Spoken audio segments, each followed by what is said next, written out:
লেখাপড়া থেকে শুরু করে নিজের পেশা বেছে নেওয়ার ক্ষেত্রে অনেক সময় পরিবারের আধিপত্য দেখা যায়। নিজের ইচ্ছার বিসর্জন দিতে তাই অনেকেই মানসিক চাপে পড়েন। তবে এবার এই পারিবারিক চাপ নিয়ে গেল এক ভিন্ন মাত্রায়। পারিবারিক ব্যবসায় নিজের ইচ্ছার বিরুদ্ধে কাজ করে যাচ্ছিলেন দীর্ঘদিন ধরে। ফলে সেই কাজ থেকে নিজেকে বাঁচানোর জন্য নিজের হাতের আঙুলি কেটে ফেলেছেন এক যুবক। চাঞ্চল্যকর এই ঘটনাটি ঘটেছে ভারতের গুজরাটে। ৩২ বছরের ওই ব্যক্তির নাম ময়ূর তারাপারা। জানা যায় পারিবারিক হীরার ব্যবসায় আছে তাদের, আর সেই প্রতিষ্ঠানেরই কম্পিউটার অপারেট হিসেবে কাজ করছিলেন তিনি। কিন্তু এই কাজটি তার পছন্দ হচ্ছিল না, আর সেই ইচ্ছা থেকেই ভয়ঙ্কর এই পরিকল্পনা করেন তিনি। নিজেই একটি ছুরি দিয়ে তার বাঁ হাতের 4টি আঙুল কেটে বিচ্ছিন্ন করে ফেলেন।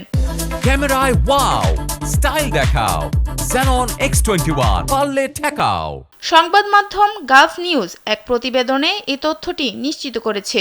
পুলিশকে একথা লুকিয়ে তিনি জানান, সড়ক দিয়ে মোটরসাইকেল চালিয়ে যাওয়ার সময় তিনি হঠাৎ জ্ঞান হারিয়ে পড়ে যান। জ্ঞান ফেরার পর দেখতে পান তার বাঁ হাতের 4টি আঙুল বিচ্ছিন্ন হয়ে গেছে। কিন্তু এমনটা দাবি করার পর তার এই গল্পে সন্তুষ্ট হতে পারেনি পুলিশ।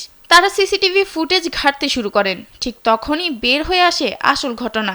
সিসিটিভি ক্যামেরা ফুটেজে তারা দেখতে পান ময়ূর একটি ছুরি কিনেছেন। পরে পুলিশের জিজ্ঞাসাবাদে তিনি এই ঘটনাটির কথা স্বীকার করেন।